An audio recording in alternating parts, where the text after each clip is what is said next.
What's up, everybody? I am Jason and welcome back to the channel. This video was not supposed to be a video. This video is supposed to be part of the last video I did on my Alaska cruise, or my latest Alaska cruise, which I just got back from. And the story is, and I apologize in advance, that the content or the production quality of this video is not going to be my usual standard production quality. You are probably going to be looking at some footage from time lapses I shot in Alaska, but not a lot of super focused content.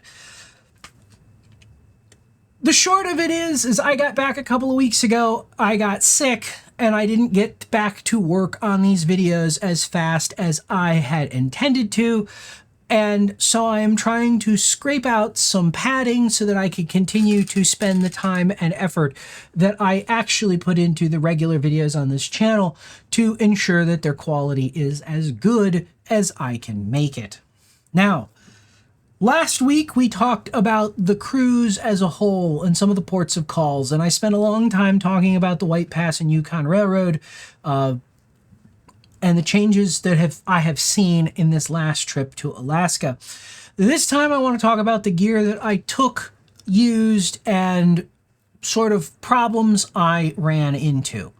Now, I want to prefix this with stating that the weather on this trip was abysmal. It rained pretty much the entire time. I think the sun came out for a couple of minutes, a couple of times, largely when it was too late to shoot anything because it was dark, or nearly dark. And so the short of it is that I don't have really any photography to write home or speak of. I shot very little on this trip. I could almost describe the process is I can't paint. I could paint every landscape that I could shoot on this trip. All I would need is a tube of gray paint, and that was what it looked like. So photography and video from the trip was not a stunning success. This is, of course, the reality that you can run into with a cruise in Alaska or a trip anywhere. And so you kind of do have to be prepared for that. Unfortunately, I wasn't. And by prepared for that, I don't mean rain gear, because I was prepared for it in that respect. I'm kind of talking mentally. You kind of need to be prepared for the possibility that you are going to go out on this trip and you spent a lot of money to get there and you're really enthusiastic because you know there's going to be some great photo opportunities and they just don't present themselves. And I think that's the first thing I want to talk about briefly as I can in this video, which is that sort of psychological dilemma. I came back incredibly dejected that I couldn't find or make an image that I was happy with in the course of this trip. I have never done, this is my 4th cruise to Alaska, and I have never come back from a cruise in Alaska where I couldn't or didn't make at least one image that I liked. And that happened. And for a while, couple days, coupled with being sick, I really started wondering whether I had a clue what I was doing or if I've lost touch with everything, because I have not shot as much since COVID. I've done a lot more video, a lot more of these videos. And, you know, is this all just a perishable skill? And the fact that I'm not doing it or haven't done it means that I've lost it. And that was a struggle. I came to the conclusion at the end of that no, that's probably not the case. The case was the weather was just really bad, and that made it very difficult to shoot anything really good. You know, it was either super flat light, super overcast, and no light. It wasn't or hadn't rained enough, or there obviously wasn't enough snowpack that there was like waterfalls everywhere to photograph or whatnot. So, you know, it did kind of You know, that's always a possibility for something to happen. And the funny thing is, from a wildlife photography perspective, I'm always braced for that. Whales, bears, lions, tigers, whatever. They're animals. They do their thing. If you go to Yellowstone, there is no guarantee that you're going to see a grizzly bear or be able to photograph it, or that it will be a good photograph. Same thing if you go to Alaska, there is no guarantee that you are going to see any kind of whales, let alone say orca or humpbacks or whatever. And in this trip, for one reason or another, that was really the story. There were a few dolphin or porpoise. There was a couple of humpbacks, but nothing like I have seen on past trips. And I don't know why. I've been there later in the year in like October. I've been there earlier in the year in earlier, very early May as opposed to late May. I've always been braced for that for wildlife. I've never really been braced for that the same way when it comes to landscapes. I mean, it takes a pretty significant event for a mountain range to go away. So that was one sort of struggle. Now, of course, I said it rained a lot. I took rain gear. The rain gear worked perfectly fine. Both the Think Tank Hydrophobia, which is what I actually ended up using because I was shooting with the rain gear, and the Think Tank emergency rain cover, both waterproof, both fine. I've used them in the past. On an R5, I have found that the way to use the Think Tank Hydrophobia is to stretch the neoprene eye cup holder over the eye cup on the camera and not worry about it. That worked just fine, kept the camera waterproof, did everything it needed to do, because these cameras, the R5, the R6, etc., do not have user or replaceable or removable eye cups, and so you kind of have to work around that. You do need to stretch out the gasket a little bit. I might even go so far as to say that it might be beneficial to say, if you aren't using cameras that have removable eye cups, if you only are using it with like an R5 or an R6, I might even go so far as to trim a little bit out to make it just a little bit looser so it fits on well. Two lenses that I took, my 100 to 500 and my 24 to 70, did exactly as I expected. The 100 to 500 I used no problems. Pretty much every situation that I was in. Did not miss not having a teleconverter, especially with the whole situation with the 100 to 500 not being able to zoom out all the way and so on and so forth. So that all worked out basically as I expected. I did run into one gear problem. So I know I talked about chargers and that I wasn't taking chargers before I get to the problem. But I know I talked about chargers and that I wasn't taking chargers. I was going to rely on the fact that these cameras, you can plug them into a USB power delivery charger and it will recharge the batteries. That's how I worked for this trip. I did not use a charger, even though in the last minute I had room and I said, I'll just take it just in case. I didn't actually use it. I wanted to see if I could stick with my original plan or original thought process, even though I had it. And I could, but largely only because on this trip, I didn't shoot enough to actually run the camera batteries down in a day. I never got into a situation where I had to recharge. I ran a set of batteries down, then I needed to change batteries, and then I needed to recharge the whole thing. That would have been a little bit more tricky with those chargers, but or with charging in the camera, but I still think it would have been doable. It just would have been much easier to do that with a charger, an external charger, separate. Now, I did run into one problem on this trip that I didn't really expect to see coming, but maybe I probably should have, which is I had my GoPros overheat and shut down. Or specifically, I don't have it handy, Hero 12, which I was using for basically everything overheat and shut down. And I was going to do a video talking about this and some testing on this, and I realized that I don't have enough data to really get into that. However, 3 times on this trip, my Hero 12 overheated and shut down. All of which were while it was shooting time lapses. Now, I do use my action cameras as action cameras sometimes, but for the vast majority of the time, I actually use them to shoot time lapses. So if I'm on a road trip, I will take a GoPro, set it to do a 2 frame per second time lapse or a half-second interval time lapse, and I will suction cup it in the window, in the windshield of the car that I'm driving, and record the trip. I started doing this after I did a road trip to the Grand Canyon in the Southwest, and got home, and I drove almost the entire trip, got home and went, I don't remember what it was like. Like, I remember the Grand Canyon, and I remember Mesa Verde, and I remember Bryce and Zion, but the actual getting from point A to point B, I couldn't tell you. I don't remember.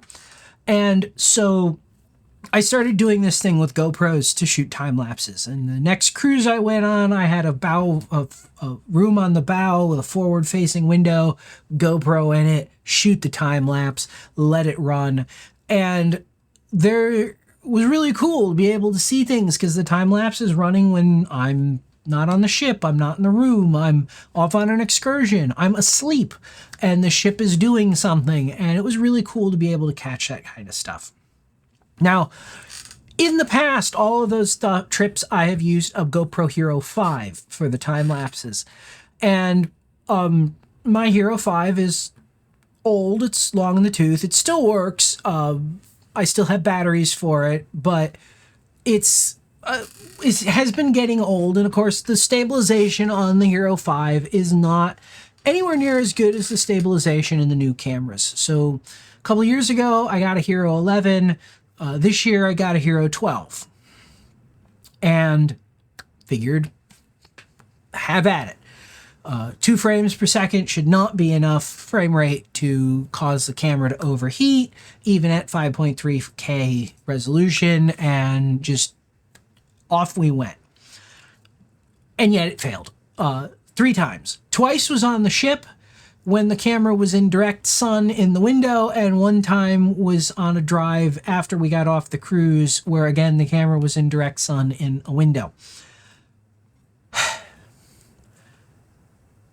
And I'm not terribly thrilled with that, but I also don't really have a plan. Either to sort of test and determine what's causing it, or where the actual problem lies, or how to sort of mitigate and address it.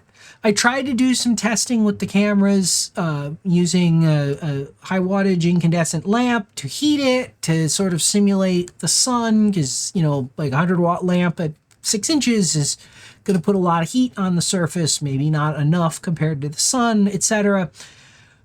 And I couldn't reproduce the problem in those cases. And I'm doing the same kind of thing, like it's a 70, well, in my case, it was a 79 degree Fahrenheit room. On the ship and in the car, it was actually a cooler room than lower ambient temperatures than that, and couldn't reproduce the problem. Obviously, not enough incident light or heat from the lamp that I was using, etc. Now, in my experience, whenever I've used my 11 or 12 in a more action cammy role, like sticking it on a helmet and going for a, snowmobile ride or UTV ride or something like that, it worked fine. Shooting at 60 frames per second, 5.3K, never overheated, or 4K, never overheated, never had a problem with that. So I don't know quite what the exact issue is in terms of, or what the tipping point is. Part of that, I think, is that it definitely seems like GoPro has designed their cameras to be actively cooled. And by that, I mean stuck on your helmet and you move and the airflow over the GoPro is keeping it cool.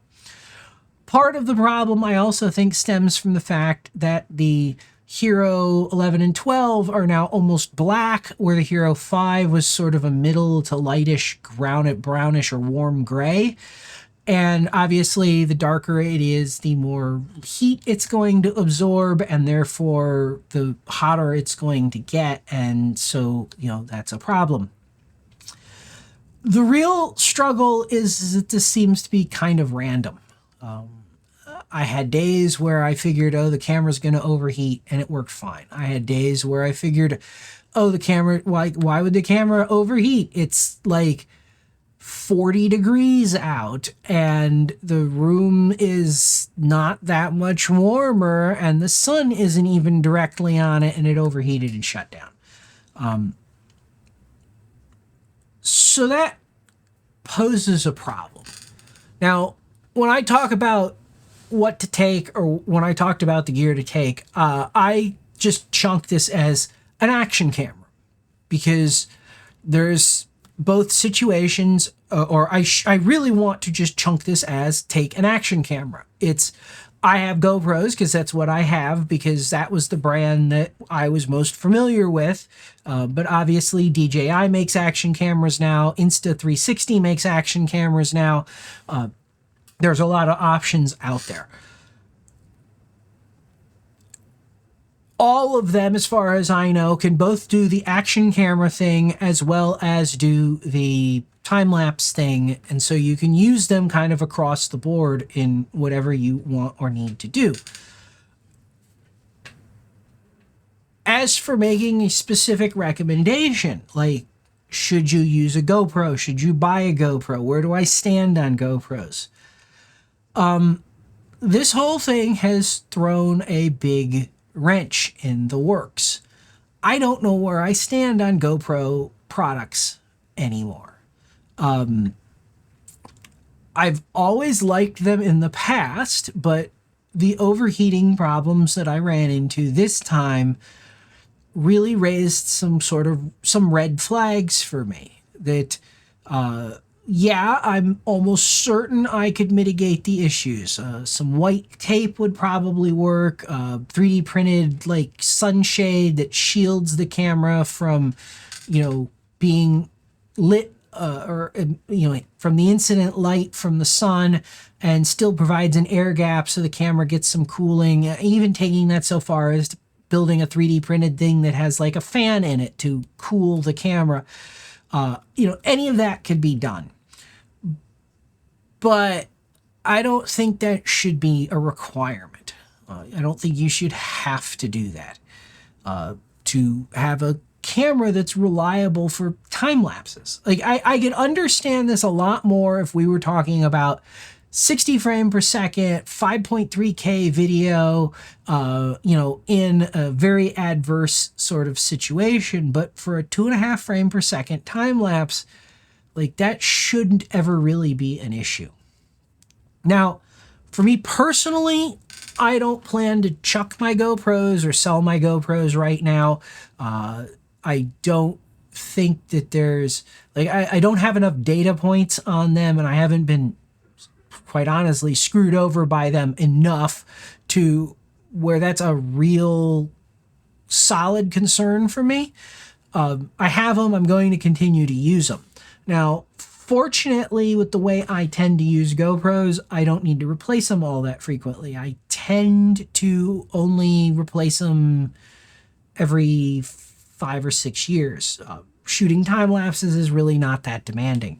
So in 5 years, in the worst case scenario, GoPro could no longer exist as a company. That's a possibility. There's also the possibility that they fix the problem, or they have something that works much better, or doesn't have an overheating problem, or something like that. But like, for me personally, I'm gonna wait until I get to where I actually need to replace cameras and then consider my options. if you are looking for a GoPro or at a GoPro right now, I'm very hard pressed to make that as a recommendation. I know going into this, there's been plenty of, people talking about them overheating. I knew that was a potential problem. I wasn't expecting it to run into it, because, well, you can find any camera and people will talk about it overheating. I've seen people talk about their cell phone cameras overheating. Certainly the, Canon cameras, Sony cameras overheat. I've watched people with, doing podcasts with a Sony FX3 or FX6, talking about how great the camera is, only to have the camera shut down in the middle of the podcast because it overheated. It's a problem across the board. Like, let's just not beat around the bush or try to cover anything up. Pretty much anything can run that isn't actively cooled can run into an overheating problem. And doubly so when you put it in very adverse conditions, like in a car windshield on a hot day without any airflow. That said, like I said, most of the stuff that I've seen of people talking about their GoPro overheating was happening when they were shooting at 60 frames per second, and I figured that there was a very minimal to zero possibility that the camera would overheat shooting at or 2 frames per second. And I ran into problems with that. And as a result, I'm not going to sit here and say they're perfect or they work great or whatever. They if you put them in the wrong situation, it's very easy for them to overheat. Do I still like GoPros? Will I still use them? Well, the reality is it's such a small portion of my use case and workflow that I'm not really interested in trying to test other brands right now.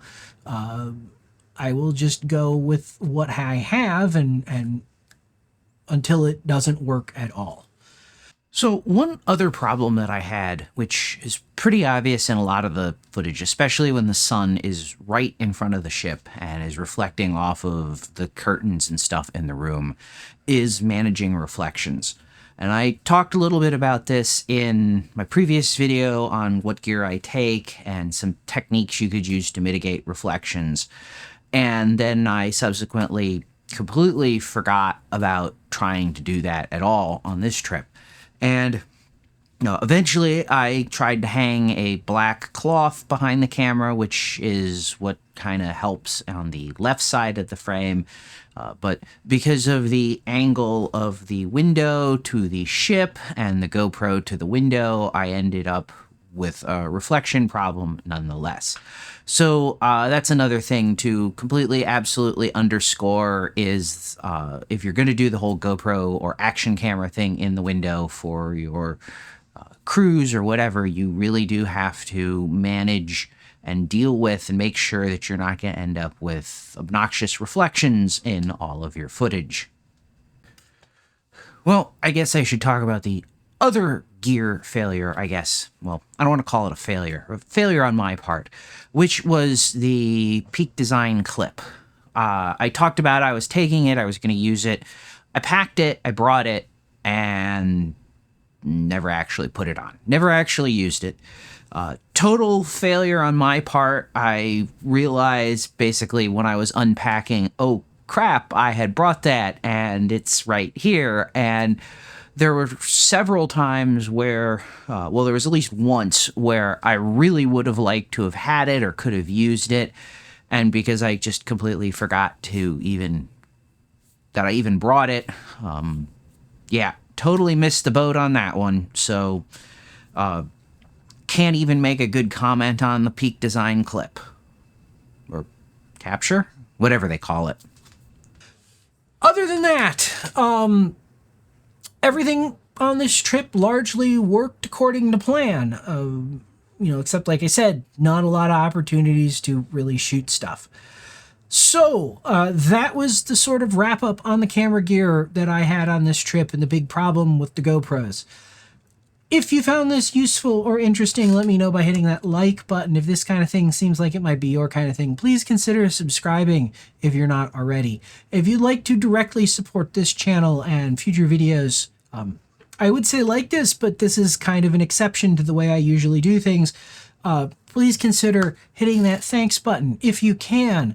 Or if that's not up your cup of tea, or that's not your cup of tea, please consider, if you are looking to buy something, if it happens to be through one of our affiliates in the links below in the description, consider using that affiliate link to get there and buy it. We do earn a small commission from that, which does help our channel keep moving forward. And as always, thanks for watching, and I'll see you next time.